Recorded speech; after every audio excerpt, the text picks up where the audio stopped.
우리가 6월은 무슨 달이라고 사람들이 하죠? 호국의 달이 뭐죠? 호국의 달. 네? 나라를 지키고 사랑하는 이런 의미를 이제 가지고 있죠. 그럼 나라를 지키는 것이 쉬울까요? 참 어렵습니다. 원래 이제 군에서 있던 얘기는 밖에 나와서 안 하는 것이지만 지금은 없어진 일이니까 저희가 한번 얘기를 할 게 있어요. 전에 이제 여러분 전방에 가면은 철책을 다 쳐놨잖아요. 한때 해안은 목책을 쳐놓은 적이 있어요. 목책. 나무로 막아놓은 거. 하나하나 세워가지고 다. 그러다가 이제 그 해안도 철책으로 바뀌는 중에 시범적으로 어떤 일이 있었냐면 이 해안에다 그물을 쳐놓고요. 여러분 그물 아시죠? 그물을 쳐놓고 아주 가느다란 에나멜 선이라고 하는 선이 있어요. 전기선인데 굉장히 가늘어서 얼른 봐서는 잘 몰라요. 그 선을 그물 위에다가 다 입힌 거예요. 그 작업이 얼마나 많겠어요. 그래서 군인들이 그물을 쳐놓고요. 그 그물 한 코 한 코에다 에나멜 선을 계속 이렇게 뜨개질 하듯이 다 이어가지고 이제 막아놨어요. 근데 이게 뭐 하는 거냐면 이것이 끊어지면 경보가 울리는 거예요. 그러니까 이제 이 사람이 눈으로 한계가 있고 수에 한계가 있고 그걸 만들어가지고 해안에다가 쭉 쳐놓은 거예요. 그러니까 만약에 이제 이 북쪽에 사람들이 와가지고 지나가면 이제 그게 끊어지는 거예요. 그러면 경보음이 울리게 되는 거예요.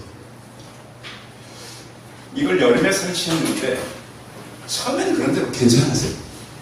문제는 겨울이 됩니다. 이게 얼잖아요. 이 선이 워낙 가는 것이어서 수시로 경보를 울리는 거예요. 밤새도록 근무하고 낮에 좀 자야 되는데 밤이고 낮이 없어요. 바람만 불면 어디서 끊어지는지 몰라요. 워낙 긴 데다가 잘 발견되지도 않아요. 결국은 그거 시범으로 하다가 포기했어요. 그래서 제가 말씀드리는 겁니다. 뭘 하나 지킨다라고 하는 것은 굉장히 어려워요. 얻는 것도 중요하지만 지키는 것이 사실은 더 어려운 거예요. 오늘 이제 이 파수라고 하는 것은 경계예요. 경계. 2차 대전의 영웅이었던 메가더 장군은 그런 얘기를 했습니다. 작전에 실패한 장교는 용서할 수 있어도 경계에 실패한 장교는 용서할 수 없다. 무서운 얘기죠. 왜냐하면 경계병이 적이 오는 것을 발견하지 못하면 어떻게 되겠어요? 이쪽의 부대가 완전 뚫리는 거예요. 메가더에 얽힌 또 얘기가 하나 더 있는데 우리가 이제 그 북한군이 이렇게 쳐들어와가지고 거의 뭐 한강 이북을 거의 이제 빼앗기고 남쪽에 이제 밀리고 있을 때 메가더가 이제 와보니까 방문해보니까 남쪽에 이쪽에 이제 한 병사가 참호에서 근무를 하는 겁니다. 그래서 메가더가 물어봤습니다. 언제까지 그 참호를 지킬 건가? 병사가 이렇게 대답했습니다. 저희 상관이 철수하라고 명령을 내릴 때까지 내가 죽는 순간까지 이곳을 지킬 것입니다. 이 말에 메가더가 굉장히 감동을 했어요. 통역하는 한국 장교에게 뭐라 그러냐면 병사에게 전해주십시오. 내가 도쿄로 돌아가는 즉시 지원 동력을 보낼 테니 그때까지 용기를 잃지 말고 싸우라 그러면서 어깨를 들이며 격려했다는 얘기. 많은 사람들이 알고 있는 얘기입니다. 이 경계를 한다라고 하는, 지킨다라고 하는 것은 참 어려운 일이에요. 그런데 오늘 성경에 보면 우리를 이 땅을 지키는 파수꾼으로 보냈다라고 성경은 설명하고 있습니다. 근데 우리가 이제 과연 이 인물을 잘 알고 있느냐라는 거예요. 오늘 에스겔의 이름은 하나님께서 강하게 하신다. 에스겔 이름 뜻이 하나님께서 강하게 하신다. 아마 에스겔이 태어났을 때 에스겔은 아주 젊은 선지자입니다. 나이 30 전후에 바벨론 포로로 잡혀가는 참 그 당시에 제사장 집안에 깨어있는 사람이었지만 개인의 힘으로는 막을 수 없었어요. 그래서 이러한 중에 하나님께서 왜 파수꾼의 역할이 중요한가? 위기 때 믿는 사람들은 어떻게 해야 되는가를 설명을 하고 있는 것입니다. 그런데 파수꾼이 이 말을 전해야 될 사람이 이방인이 아니라 이스라엘 백성이라고 하는 것입니다. 파수꾼이란 말 그대로 지키는 사람이죠. 6.25 전쟁이 보이는 육적인 전쟁이었다면 지금은 우리가 보이지 않는 영적 전쟁을 해가고 있는 때입니다. 우리가 영적 전쟁을 해가는데 적군이 보여야 할 거예요. 안 보여요. 이 일을 누가 하라는 거예요? 믿는 사람들이 하라는 거예요. 그럼 보이지 않는 적을 그럼 어떻게 쳐다보고 어떻게 발견해야 합니까? 성경에 깨어있으라고 하는 얘기는 바로 영안을 열어서 보이지 않는 영적 세계를 직감하고 그것들을 세상에 알려주라고 하는 것입니다. 보는 거야 누가 못 보겠어요. 눈에 보이는 건 누구나 대처할 수 있고 눈에 보이는 건 누구나 할 수 있습니다. 그러나 중요한 것은 영적인 부분에 대해서 믿는 사람들이 어떻게 대처할 것입니다. 우리는 깨어있는지 잠을 자고 있는지를 오늘 말씀을 통해서 개인들을 점검해 보시기 바랍니다. 파수꾼은 높은 망대에 일단 올라갑니다. 망대란 말 아시죠? 우리나라에도 지금 많이 없어진 풍경이지만 여름이면 참외밭에 뭘 세워놓죠? 원두막. 원두막은 뭐 하는 곳이에요? 참외 깎아 먹는 곳인가요? 거기서 뭐 그 참외밭 주인이 잠자는 곳인가요? 아니에요. 요즘은 이제 이 법이 하도 강화돼가지고 그럴 일이 없지만 전에는 서리를 하는 사람, 이 서리가 우리 청년들 잘 모르죠. 서리를 맞으면서 이렇게 밤에 와서 이렇게 훔쳐가는 사람들이 있었어요. 한때는 그것이 이제 뭐 재미도 있었고 뭐 장난으로 하던 지금은 그렇게 했다가 30배 이상은 불어내야 돼요. 근데 그 오두막, 원두막 이렇게 좀 높지요. 그래서 주인이 늘 밤에도 지키고 낮에도 지키는 곳이에요. 파수꾼이라고 하는 것은 성에 높은 망루를 세워놓고 지금이야 이제 감시 장비들이 많지만 그때는 감시할 수 있는 게 유일하게 사람의 눈이었어요. 몽골 사람들은 지금도 육안으로 2km 이상을 보는 사람들이 많다고 그러죠. 눈으로 2km. 그런데 어느 정도만 보면 저 사람이 누구라는 거예요. 우리는 몇백 미터 잘 안 보이잖아요. 그래서 이제 멀리 볼 수 있는 그런 사람들이 망루에 올라가서 지키는 겁니다. 그런데 하나님께서 그 당시 상황을 이사야를 통해서 뭐라고 말씀했냐면 들의 짐승들아, 살림 중의 짐승들아, 다 와서 삼키라. 그 파수꾼은 소경이요. 이 짐승들이라고 표현한 것은 악한 세력들을 의미합니다. 파수꾼이 자고 있는데 악한 세력들이 와서 침투합니다. 그러면서 내 백성은 다 무지하다고 표현했어요. 세상을 보고도 판단할 수 없는 파수꾼. 마치 그것을 보고도 짓지 못하는 벙어리 개와 같다 그랬어요. 능히 짓지 못하며 다 꿈꾸는 자요, 누운 자요, 잠자기를 좋아하는 자라고 그랬습니다. 요즘은 도적이 물론 올 줄 알면 지키겠죠. 근데 이제 이 시내는 좀 덜하지만 약간 떨어진 집들 가보면 집에 뭐를 키우죠. 이렇게 나가서 이렇게 마당 있는 집들 보면은 집에 묶어놓고 키우는 것들 있잖아요. 네, 개. 개는 이 후각이요. 사람의 후각에 1000배 이상 돼요. 1000배. 후각이 1000배 이상이어서 평균 이 개들은 한 2kg까지. 그 후각이 발달한 개는 10kg까지도 그 냄새를 맡아서 안 돼요. 여러분, 그래서 이 아파트에 개가 살아도요, 주인이 시동을 켜고 보면은 어느 정도 인지한다는 거예요. 아무리 꼭대기층에 살아도 강아지는 저 멀리 주인이 오거든요. 무엇 때문에 알 수 있어요? 후각 때문에 알 수 있어요.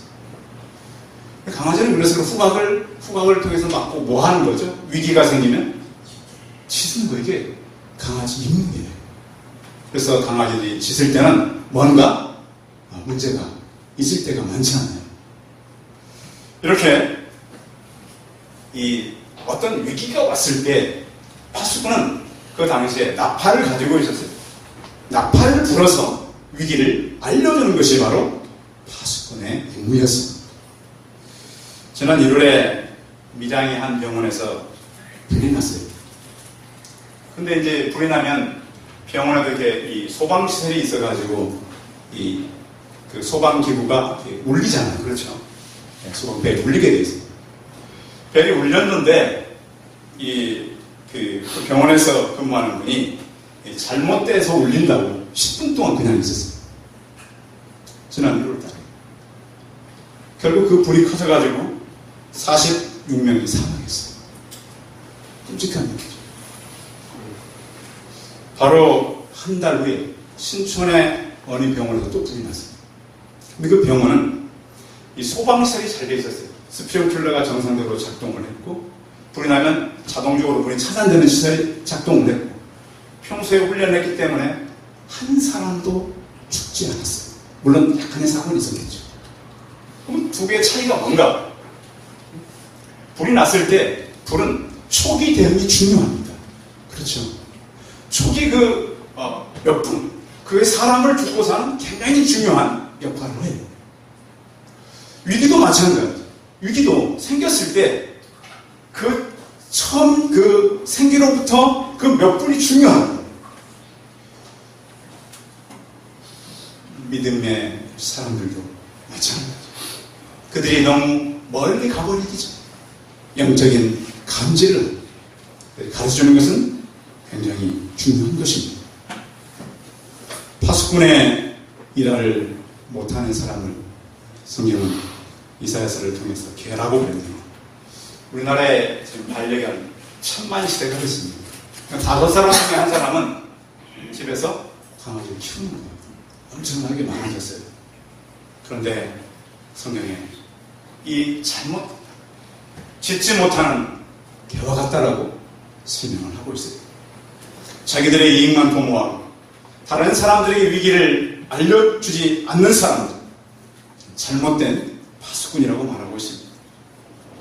여러분, 1999년 6월 30일 날 시랜드 경기도 안성 화성에서 나타났던 그 끔찍한 사건 아시잖아요. 유치원 아이들 19명과 교사들 4명, 24명이 불타죽은 끔찍한 사건. 그 해에 제가 7월 1일 날 우리 청년들과 함께 중국 단기 선교를 출발하는 날이에요. 공항 도착해 신문을 딱 펴보니까 그 엄청난 사건이 제 기사 1면에 나왔어요. 근데 더 끔찍한 건 뭐냐면 거기에 그 여러 유치원과 학생들이 같이 잠자고 있었어요.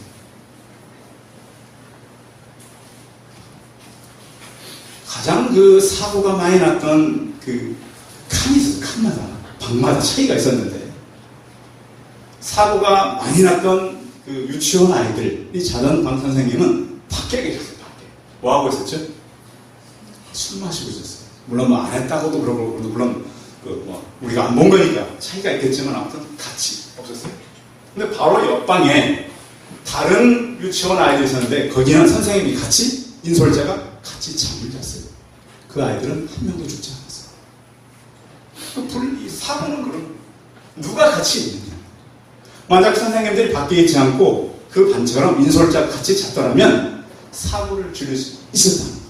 물론 이제 사람의 살고 죽는 건 우리가 할 수 없다라고도 하지만 지나고 보면 그런 것들을 우리가 교훈 삼을 수 있다는 거예요.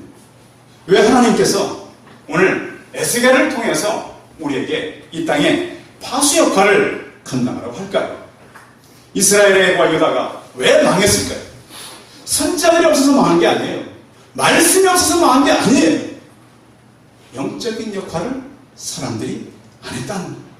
그래서 오늘 하나님은 그 근본적인 실수가 바로 내가 세운 파수꾼들에게 있다라고 말씀하고 있는 거예요. 이사야는 그렇게 말합니다. 52장에 보시면 좋은 소식을 전하고, 우리가 사람들에게 또 좋은 소식도 전하는, 평화를 공포하고 또 사람들을 향해서 하나님의 통치를 말하는 거예요. 소리를 높여 하나님을 노래하고, 그런 일들이 바로 파수꾼이 하는 일이에요. 그래서 하나님께서는 오늘 2절 그 파수꾼들의 직분을 가진 사람에게 이렇게 명령합니다. 2절 읽어봅니다. 시작. 인자야, 너는 내 민족에게 말하여 가령 내가 칼이 한 땅에 임하게 한다. 그 땅 백성이 자기들 가운데 하나를 택하여 파수꾼을 삼은 거기까지. 칼이 임할 때, 그 칼을 어려움이 임할 때 사람들이 그 위기를 그냥 지나가지 말라는 거예요. 최근에 여러분 그 뉴스에 보면 고속도로를 달리다가 질병이 있어가지고 차를 세우지 못하고 계속 차가 가니까 그것을 발견한 사람이 어떻게 했어요? 자기 차를 가지고 그 앞을 막 굉장히 위험한 일이에요, 이거. 근데 왜 그 위험한 일을 한 거죠? 그 위기를 보고 지나가지 않는 거예요. 지난주에도 어떤 일이 있었냐면 차가 사고가 나가지고 굉장히 큰 사고에 보니까 차가 막 높이 튀었어요. 운전자가 기절을 했어요. 근데 차는 그래서 굉장한 속도로 막 계속 달리더라고요. 사람은 기절해요. 옆에 있는 사람이 어떻게 했어요? 막 달려갔어요. 자기 기절한 사람 막 차는 막 달리는데 이 사람도 달리면서 그 사람을 막 끼고 있어요.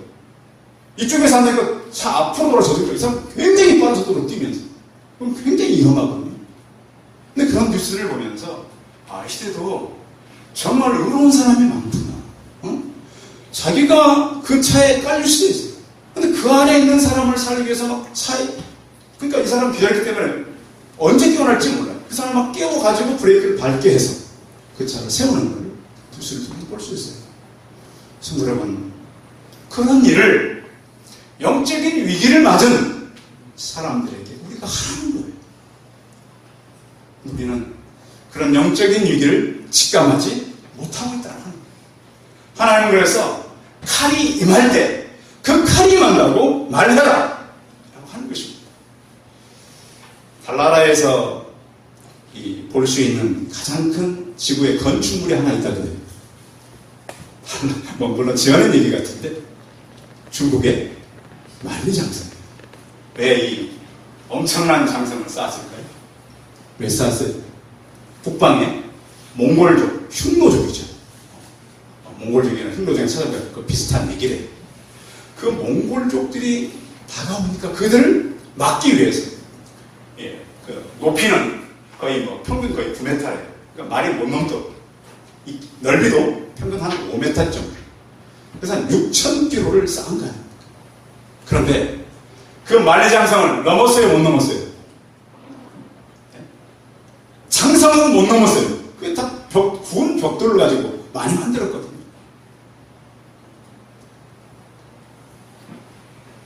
이 성이 약해서 무너진 게 아니라 문제는 문을 지키는 사람들이 돈 받고 문을 열어주고 있어요. 여러 번이래요, 여러 번. 한 번이 아니고 여러 번. 그래서 그렇게 길게 쌓은 장성이 아무 역할을 못했다는 거예요. 그래서 우리가 이 한문에 보면 천고마비란 말이 있죠. 그 얘기는 경계의 의미예요. 하늘에 놓고 말을 잘 치면 북방으로부터 흉노족들이 다가온다. 그래서 풍요의 의미가 아니라 경계의 의미로 그 말을 만들었다고 해요. 우리는 그래서 어떤 위기가 왔을 때 그 위기를 전달해주는 사람들이 바로 우리라고 하는 거예요. 그 파수꾼은 영적 전쟁을 해야 되는 사람들인데 영적 전쟁은 멸망뿐만 아니라 부패에 대해서도 얘기해야 된다는 거예요. 이 땅은 말할 수 없이 부패져가고 있어요. 근데 그 역할을 예수 믿는 사람들이 하라고 하는 거예요. 뿐만 아니에요. 7절도 같이 한번 읽어봐요. 7절도 시작. 인자야 내가 너를 이스라엘 족속의 파수꾼으로 삼은 이와 같으니라. 그런즉 너는 내 입의 말을 듣고 나를 대신하여 그들에게 경고할지어다. 내 입에 무엇을 듣고? 말을 듣고. 하나님의 말씀을 들어야 그걸 전달할 수 있죠. 우리들이 근무할 때도 근무 수칙이라는 것이 있어요. 다 외워야 돼요. 가보면 가서 총만 쏘는 줄 알지. 그렇죠. 외워야 될 게 되게 많아요. 복잡한. 근무 수칙이 있듯이. 성도가 읽어야 될 근무 수칙은 바로 하나님의 말씀입니다. 이걸 알아야 제대로 주의를 감당할 수가 있는 것입니다.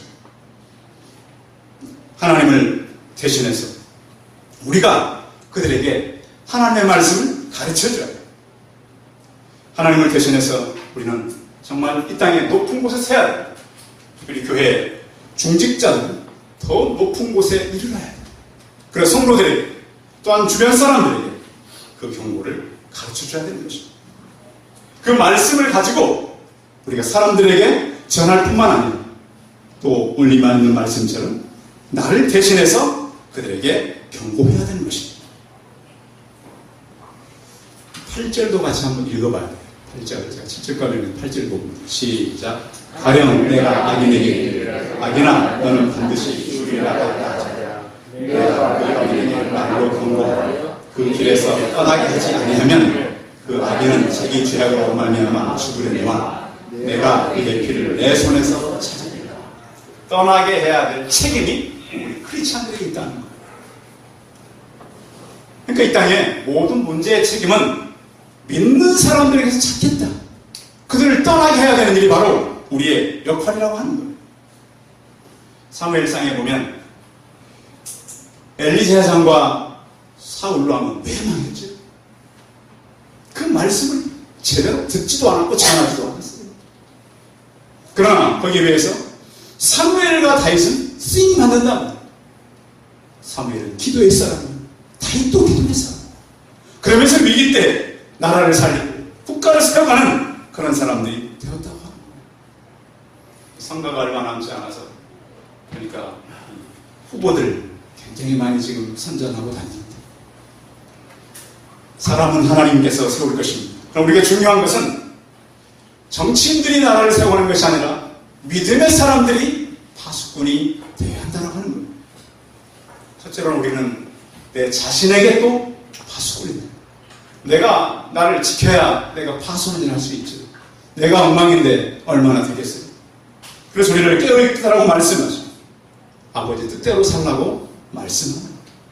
또 한 가지는 우리는 교회의 파수꾼이 돼야 돼요. 교회 안에도 우리가 지킬 것들이 참 많아요. 어린아이들, 청소년들, 청년들, 이들이 어디로 흘러가고 있는지, 뭘 하고 있는지 보살펴야 될 책임이 바로 우리에게 있다는 거예요. 하나님의 백성이요 그의 몸으로서 우리가 감당해야 될 그런 일 우리에게 있을 뿐만 아니라 또한 우리는 세상의 파수꾼이에요. 예수 믿는 사람들이 말하지 않고 마치 벙어리 강아지처럼 그렇게 있지 마라. 말해 돌이키게. 에스겔은 이스라엘 민족의 파수꾼으로서 그가 가서 할 일은 하나님께서 주신 그 말씀을 칼이 임한다라고 전하라고 한 것입니다. 국가는 흥망성쇠는 하나님께 있습니다. 우리가 6월을 맞으면서 6월은 여러 이 국가에 대한 행사도 있고 또 국가에 대한 여러 일들이 있지만 우리가 믿는 사람들로서 개인을 파수하고 교회를 파수하고 국가를 파수하는 저 우리 성도들이 다 되시기 바랍니다. 기도하겠습니다. 살아계신 하나님, 이 시대의 영적인 것들을 하나님을 대신해서 누가 말할 수 있겠습니까? 결국 믿는 사람들인데 하나님, 우리가 하나님께서 우리에게 주신 것들을 입을 다물고 있지 않게 하여 주옵시고 세상에 나가서 위기가 있겠다고 회개하라, 천국이 가까이 왔다라고 선포케 하여 주시옵소서. 이 땅은 하나님 많은 영적인 무너짐이 있습니다. 우리가 직감하고 나갈 수 있게 하시고 우리가 하나님 이 땅을 무너지는 성을 막아서서 하나님께 기도하는 기도의 사람들이 되고 많은 사람들이 위기에 처했을 때 결국 우리가 이 위기의 선봉에 서서 높은 망대에 서서 위기를 직감하고 그들에게 복음의 나팔을 불러 울리는 우리가 될 수 있게 하시고 그 위기를 우리가 가르쳐도 위기에서 벗어날 수 있는 우리와 우리 지역과 또 우리 국가가 될 수 있도록 하나님 도와주시옵소서. 주 예수 그리스도의 이름으로 기도하였습니다. 아멘.